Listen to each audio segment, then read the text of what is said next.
Tiga orang yang tiada menerima Allah Ta'ala bagi mereka itu akan sembahyangnya, tiada mengangkatkan Allah Ta'ala bagi mereka itu kepada langit akan kebaikannya. Tuhan tak terima semaya, dan segala dia buat kerjaan, kebajikan, kau sedekah, kau puasa, sunat, kau zikir, kau baca Quran, Tuhan tak terima lah kau. Tuhan tak terima lah kau. Yang pertama, hamba yang lari daripada penghulunya hingga kembali ia kepada penghulunya. Keduanya, perempuan yang marah atasnya oleh suaminya hingga redha ia.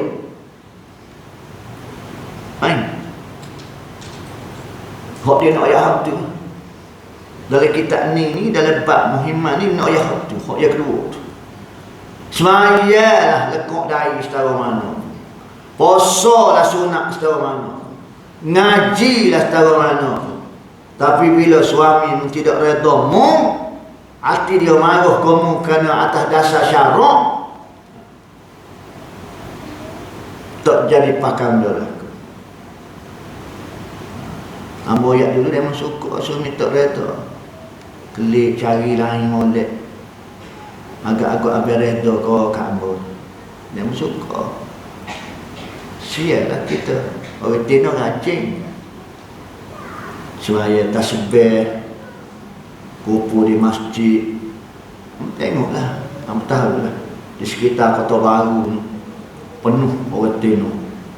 Pak muak. Ramah orang tino.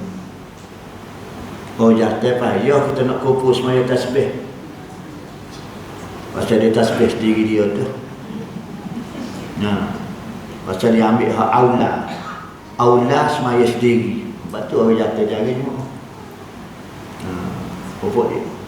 Sehingga kau tak tahu dia buat kerja. Sehingga dia dengan Allah Ta'ala. Tengok yang orang jatuh pandai susuk amal ibadat. Sehingga orang tak tahu. Otak dalam gitu pun sepak juga set kita. Orang tengok ada tengok di mana-mana ni. Jumaat Yasin. Jumaat Yasin. Semaya tasbih. Semaya sunat duha. Kuliah duha. Masjid ni sekitar. Ada. Tapi bila hak ni jadi abu angin habis. Kerana kita semayammu, segala kebajikanmu tidak diterima oleh Allah Ta'ala. Siapa dia? Iaitu perempuan yang marah atasnya oleh suaminya hingga redha ia. Dia marah tu atas hukum, atas dasar syarak, bukan marah atas dasar nafsu. Atas dasar syarak. Dia marah kita pasal kecek kita kasar. Dia marah atas kita pasal kita tidak menjalankan tugas sebagai seorang isteri sebenarnya. Dia marah bahasa mana? Bahasa tak kena. Dia marah dengan pakaian kita yang menjolok mata. Tak ada dasar syarak.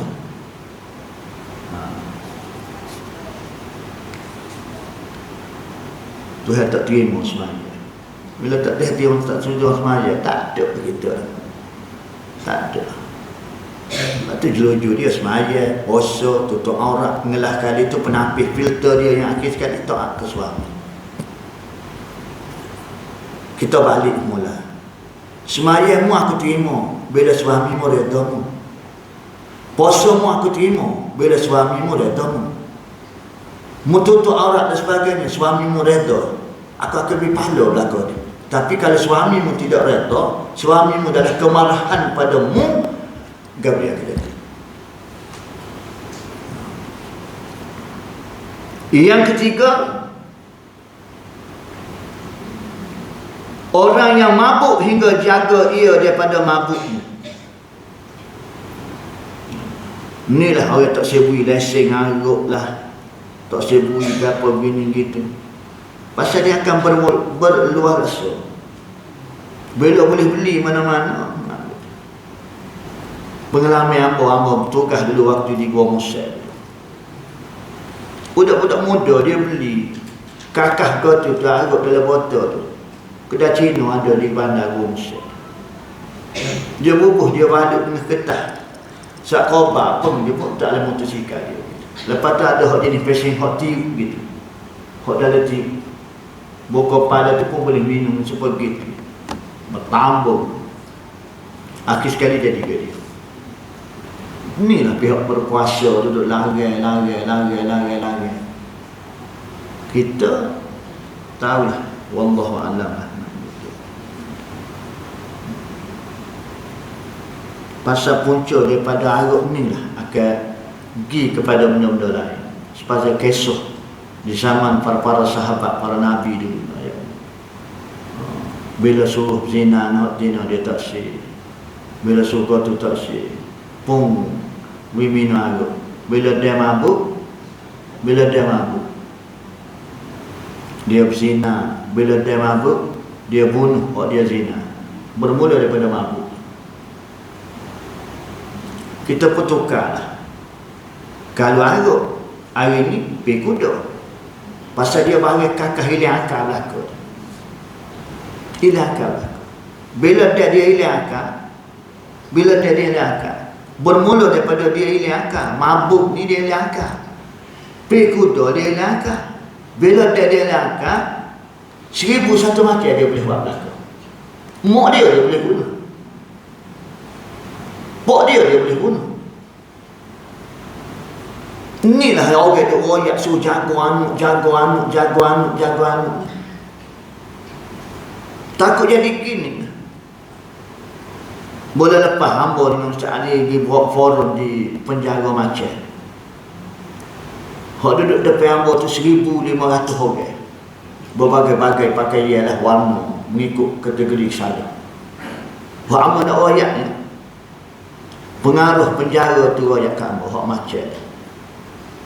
Dia kata nak minta tolong ustaz lah. Dia kata ustaz. Asal ustaz duk kuliah kata riti masjid lah. Pergi ceramah di sekolah ke apa gini.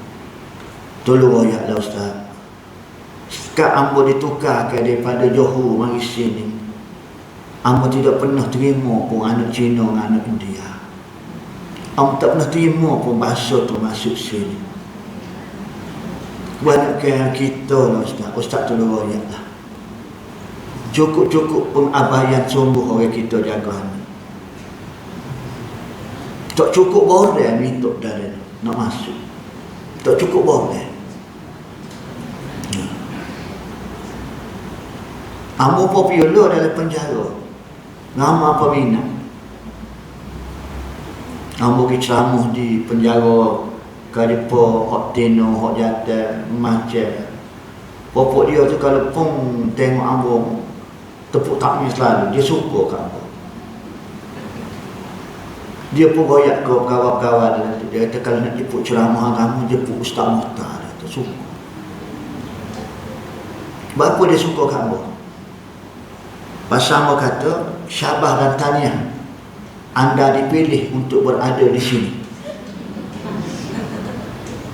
Mula-mula dia celak mata juga apa? Pasal anda berada di pondok. Cuma orang bubuh aja nama penjara. Tapi pada ustaz dia mau bukan masuk penjara, dia mau masuk pondok. Orang pergi pondok, kamu tanya dia nak buat kerja pondok. Nak pergi semaya Jumaat. Nak pergi ngaji Quran. Nak pergi dengan orang ngajar. Lepas tu buat kebalikan sikit-sikit. Dia mudah tadi. Wajib semaya 5 waktu. Wajib Jumaat. Dia mau tak lagi. Dia mau kena ngaji Quran. Sehingga ada yang khatam boleh puasa sampai 45 kali khatam. Buat majlis khatam Quran. Tanding musyarakah. Tanding hafal Quran. Baju hafal Quran. Lepas tu betul-betul dia mewakili dia kebajikan. Setiap kata penjara. Lepas tu bapak dia tak si topik nak masuk semacam. Lepas topik masuk pula. Lepas topik nak masuk pula. Tak usah topik-topik dah ada sini ya. Oh, suka fok dia. Kita tidak lepo ke dia tu jahat. Ramai lagi hak luar jahat ni tapi tak kena ikat. Ini pertanda Tuhan saya demo. Tuhan tak sepi dah demo jadi jahat. Patut pun main letak di pondok. Tak suka dia. Sukalah dia kita kata duk pondok. Lepas tu dia mau pung tubik, dia mau buat puluh. Bukan dia mau nak jahat sangat, nak syarat, nak suruh dia masuk dalam ni puluh. Ni kalau nak kena lepas lah apa ni. Buat puluh lah tubik kata. Pamai puluh lah kata. Enggak hak depan amuk, hak tua-tua belakang. Tak kira dia tak faham. Kita royak cara lagi. Dia duk kata tobatlah, nampak jahat saja dia. Bila kita royak gitu, suka lah dia. Dan ada depan amuk tu, mila malik yawan. No, ya, hak tu yang pengaruh dia royak tu royak lah kau ibu bapa. Pengabaian kita. Sebenarnya punuh anak di rumah. Tapi ada orang kata luar pun Ustaz. Tapi bila kita piling betul-betul rumah, insya-Allah. Kita piling betul-betul rumah. Mantapkan sungguh. Sebab itu ibu bapa kita dulu mantap sungguh kita. Kau dia dengan Qurannya, dengan semayanya. Dia jaga sungguh semaya kita. Tu betul-betul nak main tu. Semaya asal. Oh, cokoman. Semaya asal. Wahai dengan pelepahnya. Apa? Orang tua dulu. Patu anak nak pergi mana-mana apa gini. Tu pergi mana-mana apa tu semaya. Tu pergi kerja Kuala Lumpur apa dia tu. Semaya tu kena ingat kata. Kalau ada surat atau balasah dekat-dekat kena pergi kata dengan orang ngajar. Nak buat di bapa. Lah ni bapa kata. Di bapa ini. Tu pergi kerja Kuala Lumpur apa tu cukup boleh tak masuk kat aku tu. Kenapa? Jauh beza. Ibu bapa dulu berkualiti. Ibu bapa lah ni bukan berkata tidak ada kualiti, bukan semua. Tapi kita tak cakna lah mana kan.